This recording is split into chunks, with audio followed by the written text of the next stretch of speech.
Jump off that exhausting hamster wheel and into balanced living with Dr. Marissa. Promise you joy in the mystery. Dr. Marissa, also known as the Asian Oprah. Her mission, to be a beneficial presence on the planet. Her purpose, to be your personal advocate to live, laugh, love, learn. Her life motto, don't die wondering. Take back your life with Dr. Marissa Pay.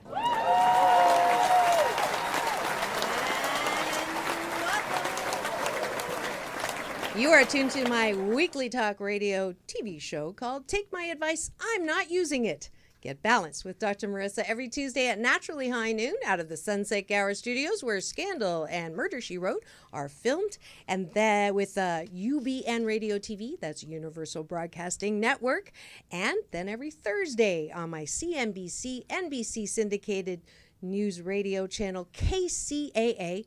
That's on AM 1050, FM 102.3, FM 106.5, and then syndicated everywhere that you get iHeartRadio. And this is a show about hope and happiness.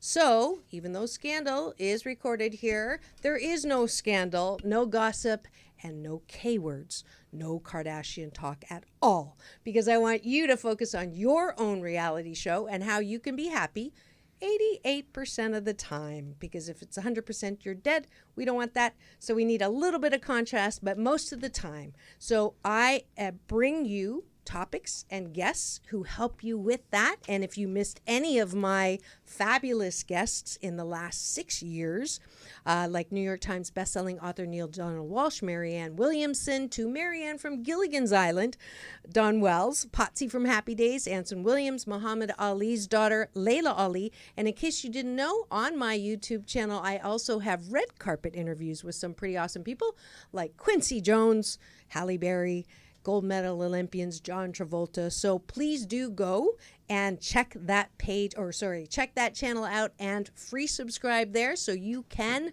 continue to be splattered with more hope and happiness. And peace in and peace out, a short one today, but to my sailing mate, Butch Macy. He passed when he was on a riverboat trip in Russia, doing his adventures that he loved to do while I was in Europe.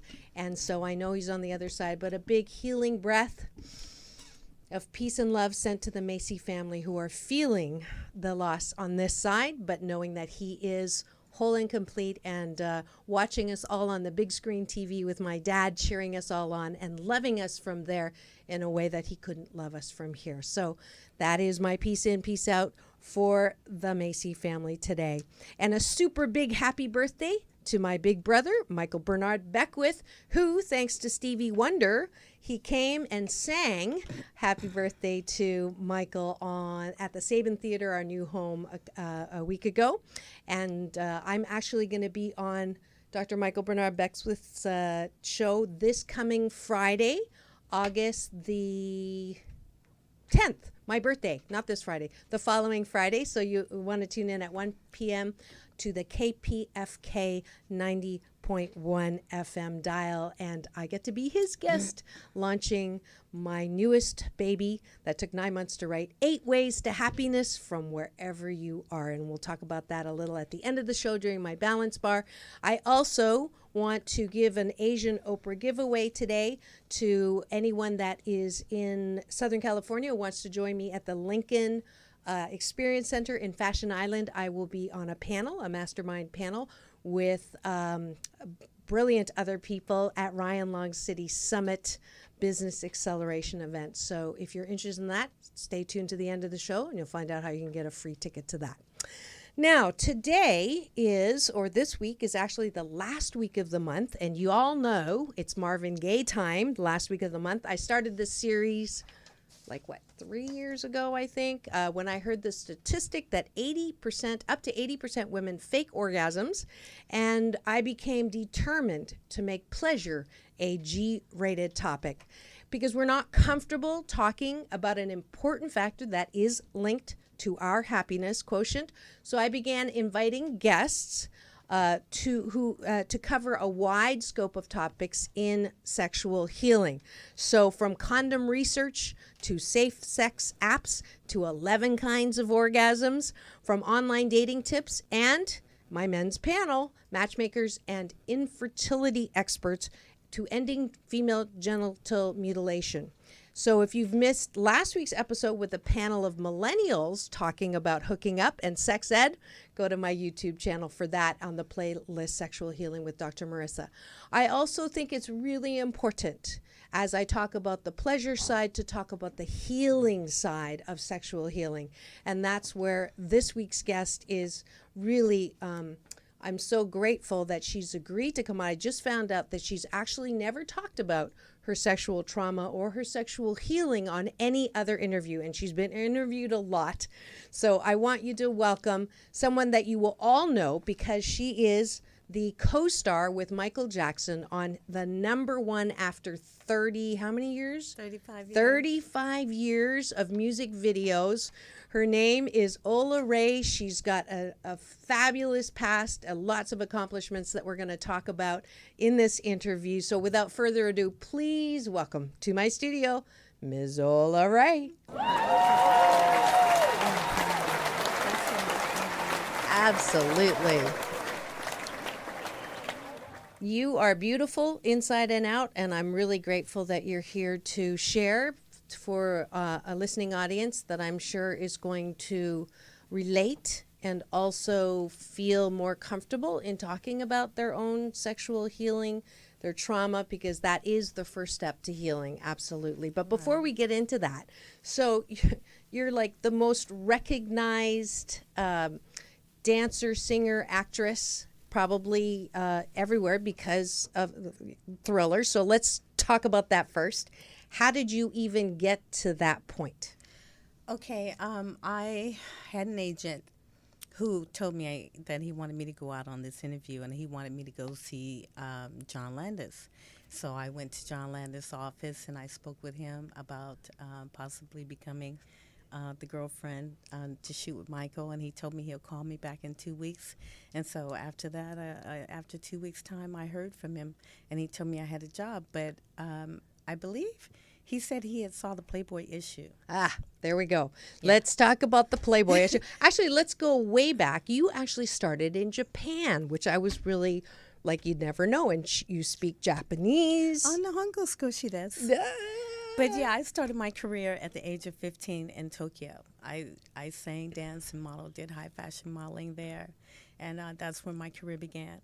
That's amazing. And then and it was actually with another family singing group, your own, right? Your Yes. twin brothers. Brothers, right. And My- a sister. Are you the oldest or the youngest? No, I'm the middle? sixth child, and it's 9 of us. I have 6 brothers and 3 sisters. Wow. So we have formed, not all of us, Right. but just myself, my oldest sister, and a set of twin brothers and 2 GIs. We had formed a group, and it was called the Puppets. Wow. And so we toured all over Tokyo, all over Japan, How and cool we is that? really, became a known, household yeah, name yeah. in Japan. That's awesome. That's awesome. And then, so you auditioned, you came over to the States. How And old I- were you when you came over? I was How 17. young?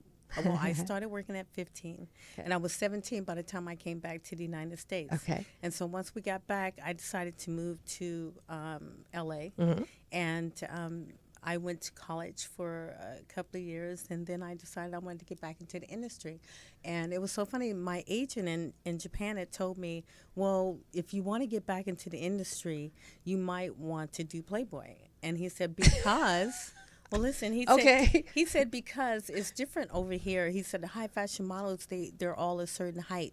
And I was doing high fashion modeling, but I'm only 5'4" in Japan. So he said if you want to get back into the industry, you might want to just, go do Playboy. Okay. And so I was like thinking, oh, I don't know if I want to do anything like that. So I went to college for a couple of years, and I studied theater, music, and ballet. And then after a while, I decided, I want to get back into the industry. And I saw a picture of Marilyn Monroe on the front cover of Playboy magazine, and I looked into it, and I saw all the parties and all the entertainers that were at the Playboy Mansion. So I decided, okay, well, this might be something I can do. Okay. So I ended up walking up to the Playboy building on Sunset Boulevard and walked right in with my pictures in my hand, sat it down and told them who I was and that I wanted to see if I can audition to become a centerfold for Playboy. And they called me like within the next week. And they said, "Well, yeah, come on in." And I went and shot some text pictures in Chicago, and then after that, I came back. Hefner had to review my pictures, and after that, he had me come to the house. You know, we met, and after that, I became June Centerfold, 1980. Wow. That's really interesting. I didn't even know that part until you sent me the pictures. So, and you think that helped land you the Landis job? Of course. No, yeah. it definitely helped get me that job. Okay. Well, when I at first did Playboy, I had got an agent and was doing commercials. So I wasn't using, my Body. my name. Mm-hmm. Oh, okay, your name. My name for commercials. I've done like many commercials, like milk Coca-Cola, commercials, yep. BMI, Uh-huh. and I went under the name Marie Ray. Oh. So yeah, I had to separate that. Got it. So Ola was the Playboy name. Right. Got it. Okay. So then, And it's my real name also. It is your real name. All right. So your alter ego is actually the innocent one. Right, Marie. Okay. So we have the real one that got the dance. And what was it like working with Michael? Oh my God, it was so great. I mean, I just feel so grateful, and I'm so humbled by, having that experience and being able to work with the #1 entertainer of all time, which is Right. Michael Jackson. Yeah. We had so much fun on the set. Did you? How long did it take to shoot the whole thing? It took us 2 weeks. That's it? Every morning till night. Wow. Late at night, like midnight. Yeah. We were together on the set. Wow. That's great. But just my part. was Right, over right. for 2 weeks. Right, But I'm sure it right. took Michael a little longer. Yeah. Was he like demanding Oh, no, or he was so sweet. sweet? He wanted to tell jokes. He wanted to make me laugh. He wanted to make sure I was Okay. comfortable. And, we just joked around a lot and had a good time. We wanted to make sure and put out the best video that we could, because I really wanted to make him happy and proud. So we just focused a lot on doing the best that we could do. Yeah. Did you stay in touch with him after? Yeah, Yeah. So A you little were bit. friends for a little bit. after. Yeah. What and before I ask you the sad question, if you've just tuned in and you're wondering who I am talking to today, it is the very memorable Ola Ray, first on Playboy, and then most importantly on Thriller, where she was the co-star to Michael Jackson's Thriller video, and we just had a little fun posing on that one. And we're here talking about sexual healing because it is the last week of the month. So what was your reaction when you had heard what had happened? Like, were you surprised? Regarding Michael passing. Oh, of course. I Yeah. was surprised.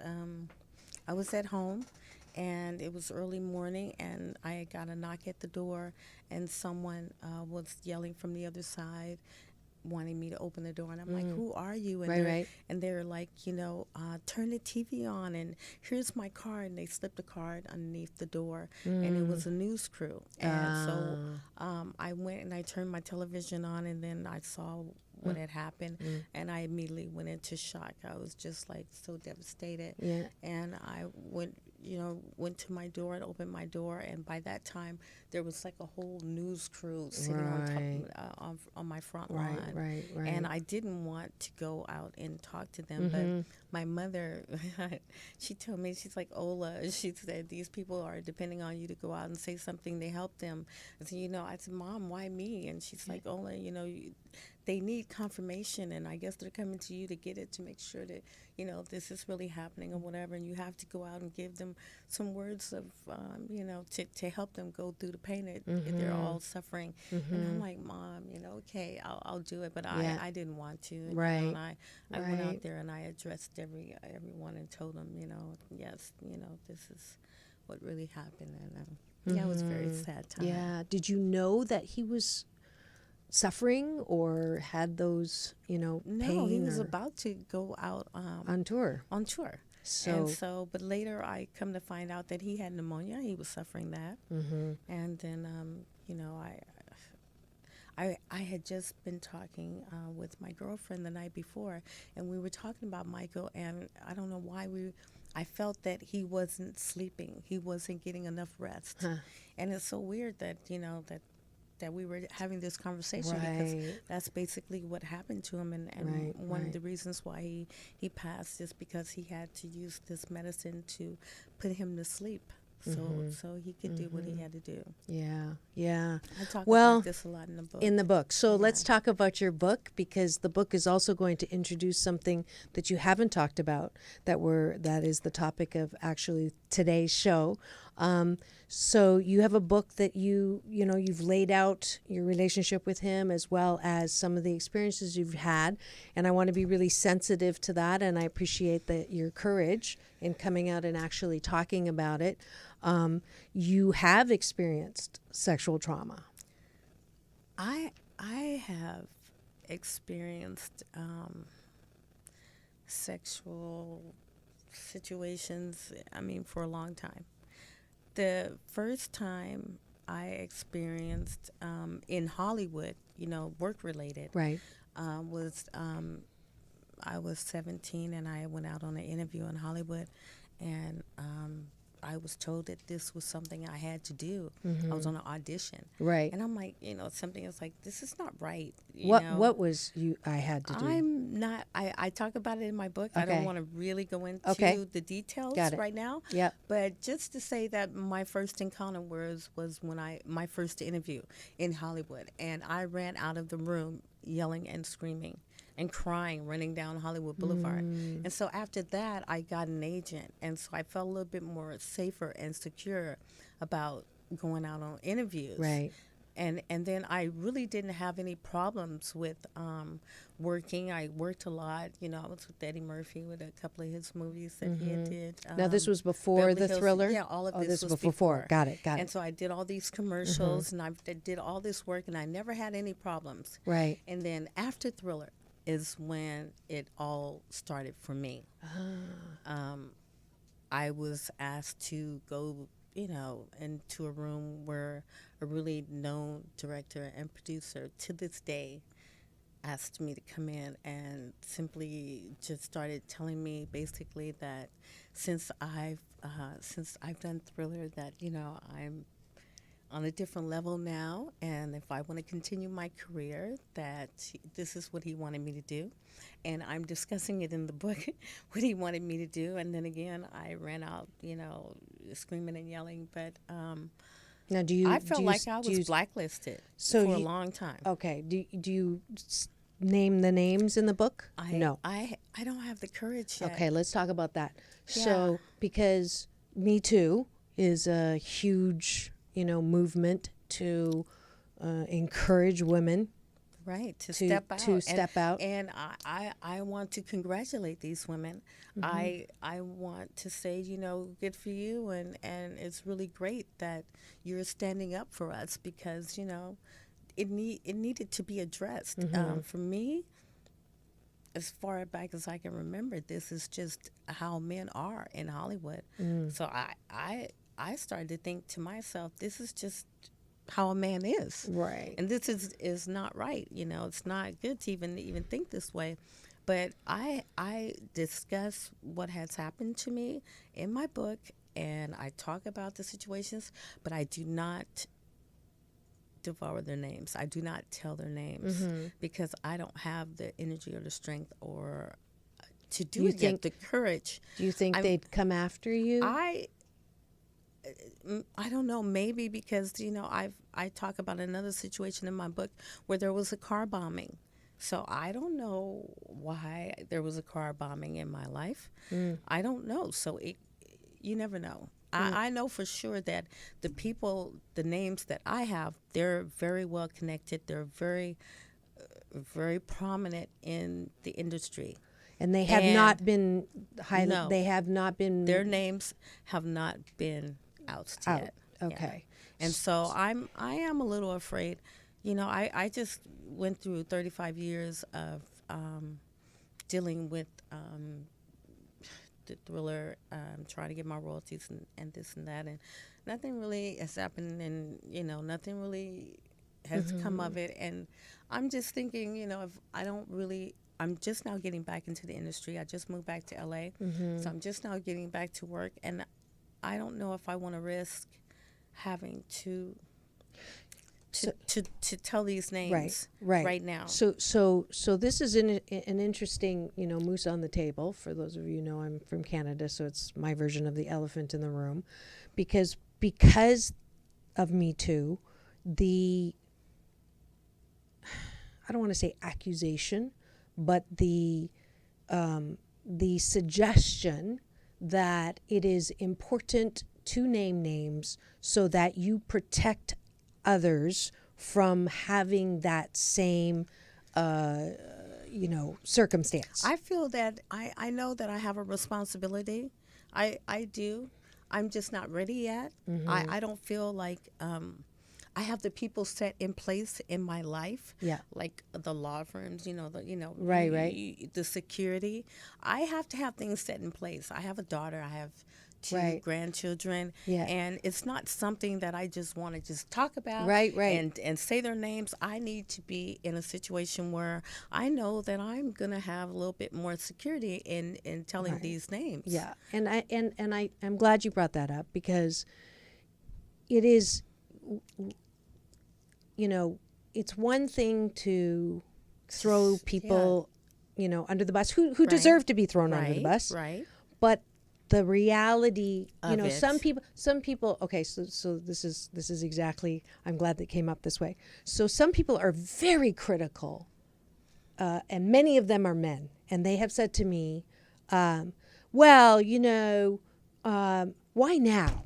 Like, why didn't they say something when it happened? They should have said something a long time ago. This is too late, and now it's just a witch hunt or a warlock hunt or whatever. It's been happening the whole time. Right. So what I think that people need to hear to balance that out is this fear is real. Exactly. Like even now. Because I always feel like I've been blacklisted, and so now I'm trying to get back to work. And these people that I have the names of, they're one of the biggest director and producers of a hit show on TV right now as we speak. Mm-hmm. And you really believe that if you did say the names, then I will encounter all of these issues and problems that I don't want right now in my life. Right. And I don't have the backing or the necessary security or the things put in place for me to talk about it. But I do talk about it in my book. I talk about what has happened to me and how it happened, and maybe I've left a little clues in the book, so maybe they might be able to figure it out who I'm talking about. But as far as me just being able to say their names out and out, I'm not ready. I don't feel secure yet. Yeah. And she is looking for a publisher. So if you're listening and you're a publisher, I'm going to introduce her to mine and several others. But I think the fit has to be the best fit, because it's not about scandal. It's not about sensationalism. It isn't about, what, the inside whatever on Michael or any of that. And everything that goes with it, because, I want to get back to work. And like I said, I already felt like I was blacklisted, because after Thriller is when all this happened. I even had one director come to my house, and I would walk home and walking through my door, and he would be sitting there with a basket of fruits and nuts, and I'm like trying to figure out, why is this man here at my house? How did he get in? I had a roommate at the time. Oh. So so I went out on an interview for another film with this director, and afterwards, he was standing outside the door, and I walked out and I said, "Well, what do you think? Do you think you're going to give me the part?" And he said, "Well, how did you do on your casting?" I said, "Well, I did. I thought I did pretty good." I said, "But we've worked together, and you already know how I work." And he started laughing at me with another director, and that's when it clicked in my head. I said, oh, now I put two and two together. I'm like, now I know why you were coming to my house with the basket of fruits and nuts. You know, I didn't really think about it like that, but I I did. really, really want to make a joke right Afterwards. now, but it's not the right time about the nuts. But so once you put those two and two together, That's when I knew. that's what the expectation was. If you want the job, if you Right. want the If part, I want to work you with this eat the- person, period. you eat- again. That you eat the know, bananas and the nuts. Right. So And how from- does a woman work in a business that is so disrespectful? Well, first, I like to say that all men are not like that. Okay. And I like to believe that, there are a few good men out there. And in this industry, it's just so prevalent. But Okay. it So was just really hard for me because I'm going to also admit something Okay. that has happened to me in my life that it's the first time that I've ever discussed it or talked about it, but Okay. it's also in my book. And after Thriller, because of the feeling of being blacklisted and because of me having to deal with all the sexual harassment Yep. that I was dealing with, I tried to commit suicide because I told myself, I said, I'm not going to sell my soul. I said, I'm not going to sell my soul, and then I'll rather just, go out. And so I did try, but through the grace of God, He saved me, and I'm still here alive to tell the story today. I mean, it was very stupid of me, but, I at that time, I was going through so much of the sexual harassment and so much of not getting paid for what, I had done, and I was, like, at a point in my life where I'm not going to sell my soul. And so if this being in doing something that I love doing means that I have to sell my soul, I'm going to just take myself out. well, I'm And, super glad you didn't. Yeah, I'm really grateful that Super God glad. saved me, Yeah. first of all, through His grace. I'm still here to tell this story. And, Yeah. and that's what I want a lot of people to know, that this book that I've written, it's called The Thrill of It All. It's about my life story, and it's a journey, and it's something that I wanted to share with everyone because I want everyone to know everything that I've gone through. And the fact that I came out of it, and even the drugs, everything that I've gone through, God gave me the strength to pull through, and I just want to be able to encourage Yep. and give strength to anyone else out there that might be going through the same thing that Right. I'm going through, Yeah. or maybe not knowing how to handle a certain situation Right. that they're in. Because Right. I talk about how, you know what, you could handle it like this, or I knew the next time to handle it like that. So if anything, it's just, a book that's going to uplift and hopefully give some people Yeah, strength. absolutely. And a little eye opener as to what really goes on here in Hollywood. Yeah, and so I don't want to know the answer to this, but I do want to know the answer to this. Is it still happening even after this whole, awakening awareness and in the public's eye?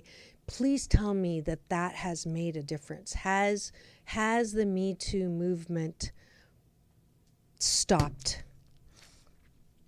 Well, I will say this: a man will be a man. Not all men, though. Not all men. Not all men, but a man will be a man. So for me personally, no one has came up to me and gave me an ultimatum as to, okay, either you do this or you're not going to Okay. get this job because Okay. I'm just not Is getting it back. still?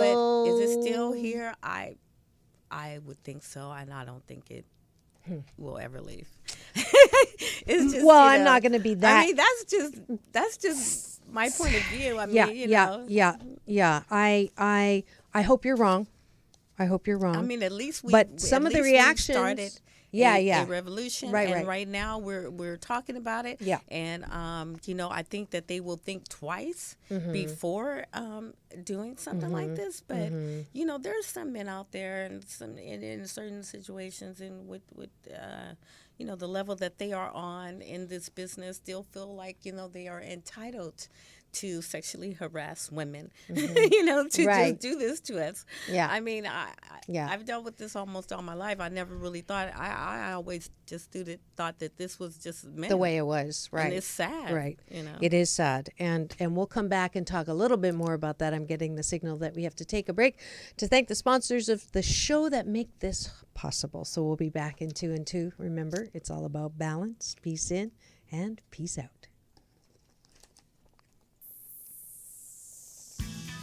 Do you live near Long Beach, California? Then come for my birthday party book launch on August 7th at Fern's Garden. This is Dr. Marissa, also known as the Asian Oprah, and I'm super excited to bring you my newest book, 8 Ways to Happiness from Wherever You Are, endorsed by Muhammad Ali's daughter Layla, Marianne from Gilligan's Island, Don Wells, and more. It's a guide for anyone who wants to stop suffering from past pain and future fear, because you deserve to be happy 88% of the time. RSVP at Eventbrite, 8 Ways to Happiness.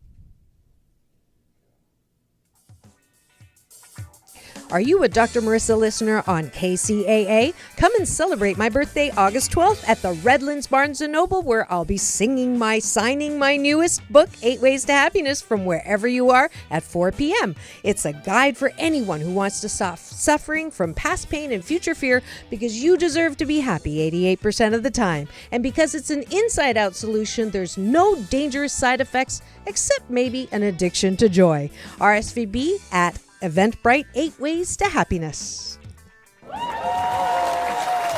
And yes, I will invite all of you. It is 1 week from today, the official launch of 8 Ways to Happiness from Wherever You Are.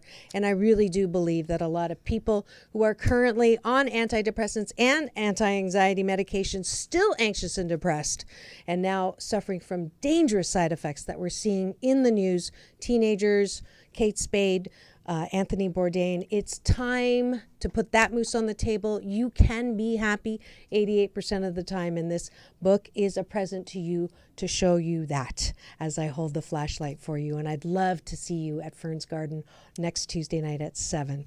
So we are here, Sexual Healing with Dr. Marissa, every last week of the month, a show about hope and happiness and how you can make pleasure a G-rated topic in your life, and how you can heal by things that are painful. And my special guest today to highlight the topic, and she's already shared very, very intimate and important things in her life as a way of encouraging you to be strong and courageous and not and learn from things that she was not aware of at the time. It is Ola Ray. You'll know her face and you'll know her dance moves as the co-star of the Thriller #1 after 35 years music video, a billion something, platinum something that you'll fill me in on. I know that there is a high number on that. Ms. Ola Ray. So what is the stats on that? I think the latest stats I've heard on Thriller, it's like over 1 billion on hits on YouTube.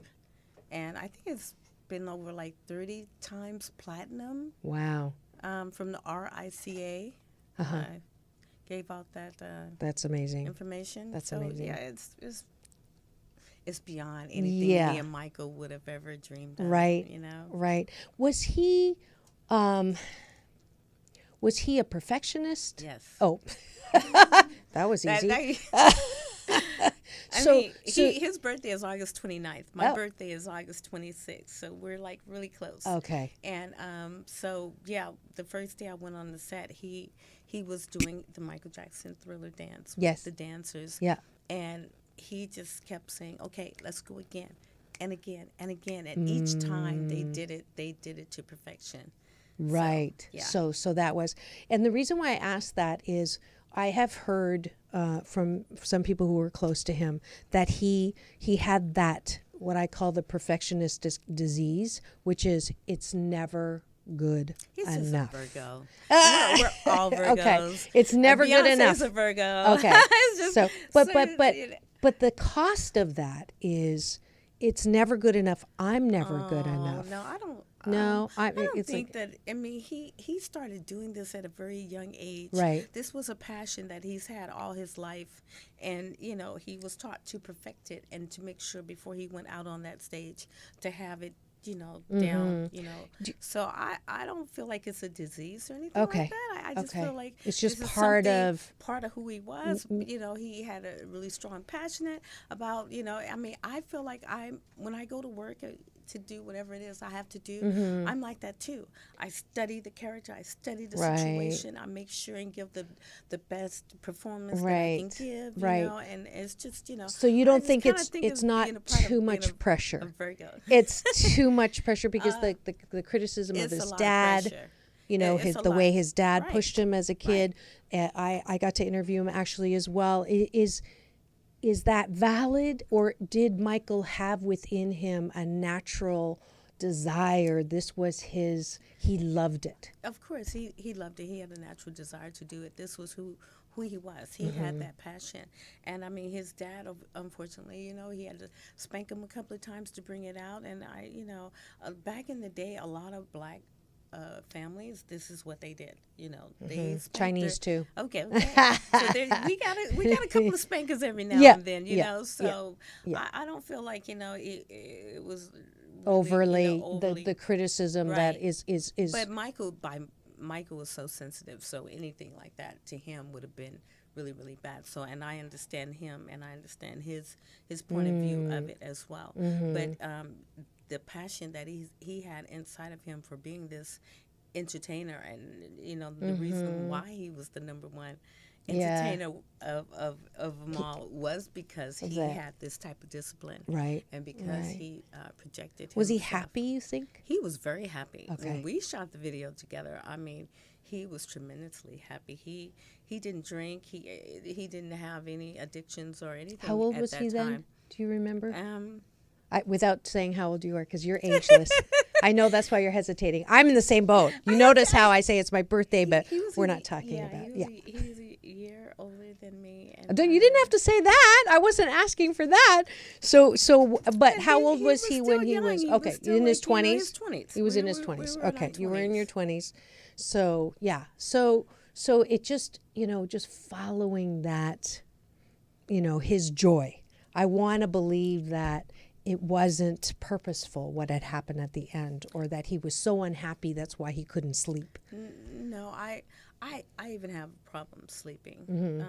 A lot of people in the industry have problems sleeping, but I think with Michael, I think over a period of time, because of all of the transformations he was going through with the nose in the face and everything that he had to go through, you have to take medication, and after a while, after taking so much medication, then you become a little addicted. I believe that he had spoke openly about going into rehab and saying that he had become addicted to pain medication, and so I just think that it was just really unfortunate, the fact that when he was just about to get back to going back to work, that happened. That this happened to him. But then I also understand that he had pneumonia at the time, so being sick, physically ill, and then taking all this medication, and then on top of it taking this propofol to help you go to sleep, and then not having the proper person there to monitor you, which is really the ultimate reason why he passed, is because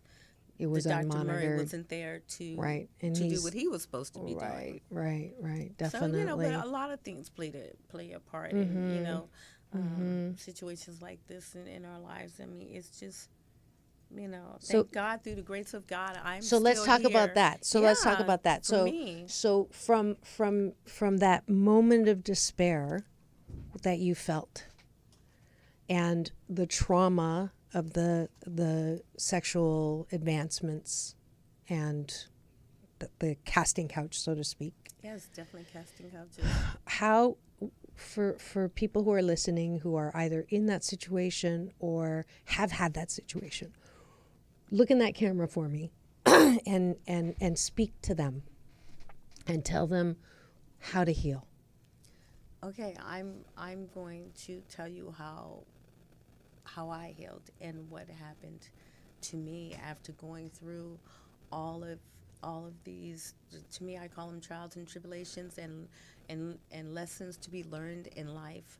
And after having gone through all these experiences, I had to reach down really deep and go back to where I know I can draw my strength, and my strength was from God, and has always been from God, and only through Him and through His grace, and that I have been able to find the strength to come even back to work and having to want to be an actress and a singer and a dancer again, because I left for a while to raise my daughter, and now I have 2 grandchildren.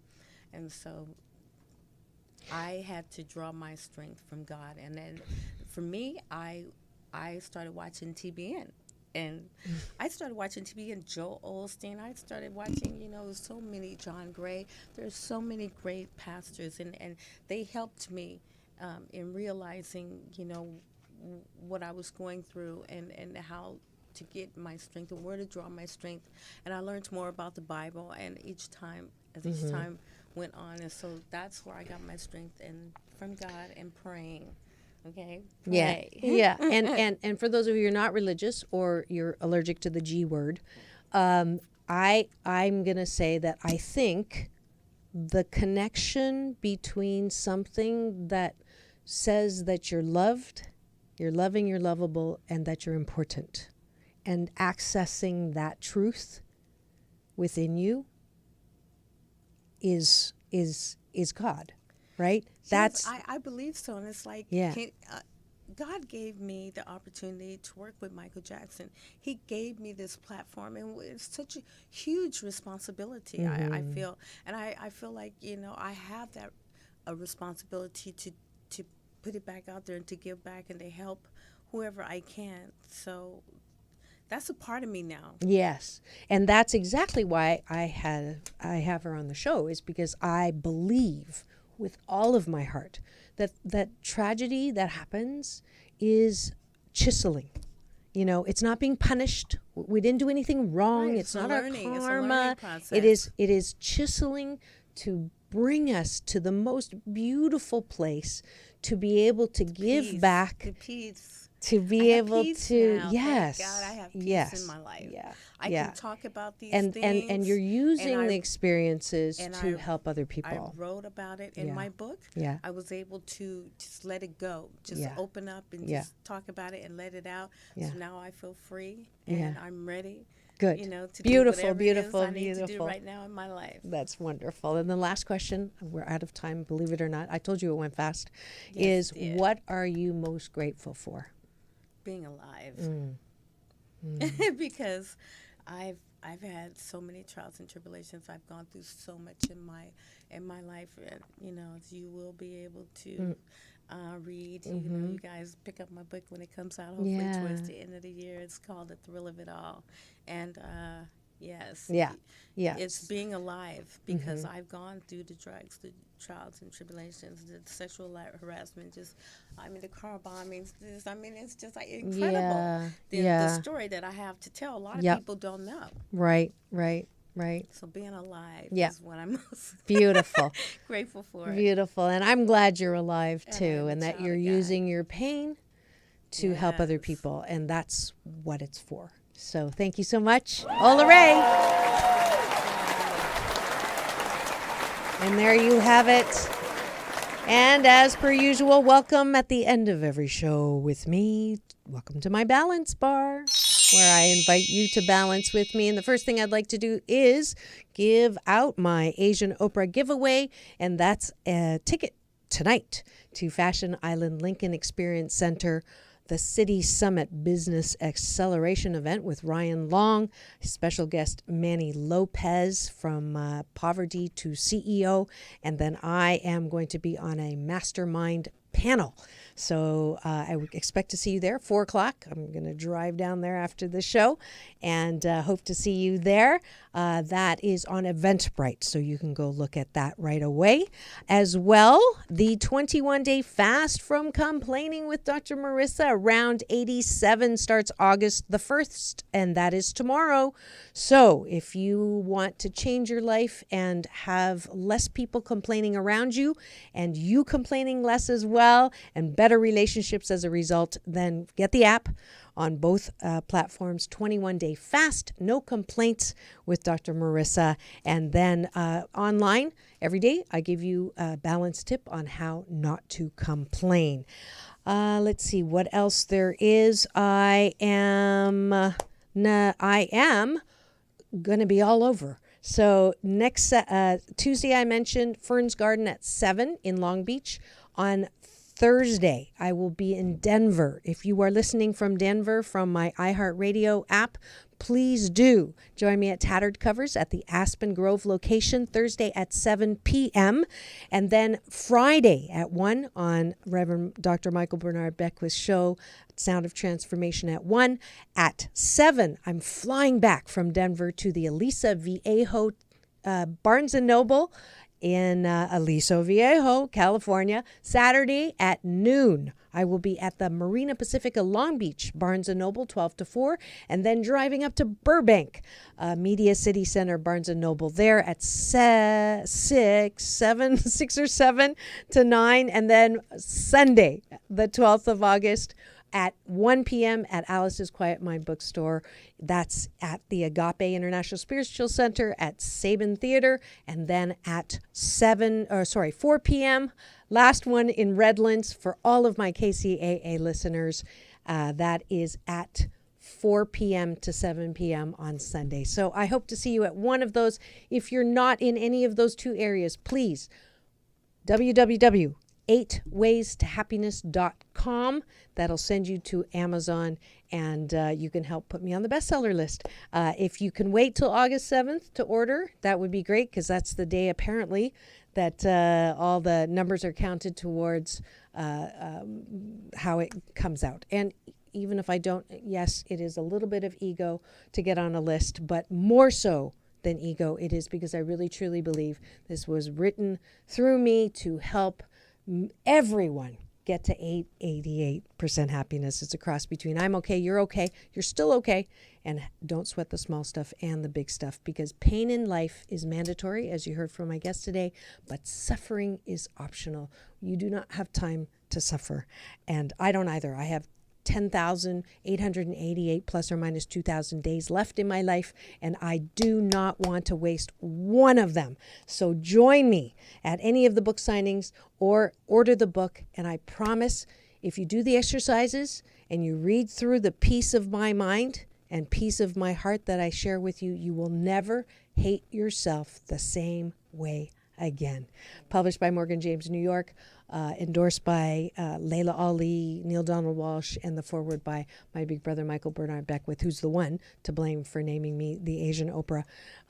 Please pick it up. I want you to be happy 88% of the time. And that's it. Next week, we're having fellow CEO Space faculty lecturer and best-selling author of Productivity Zone, Stop the Tug of War with Time. So if you want to create more time in your life, tune in next week for another scintillating episode of Take My Advice, I'm Not Using It.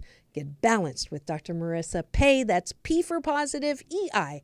And remember, it's all about balance. Peace in and peace out. That's world peace through inner peace.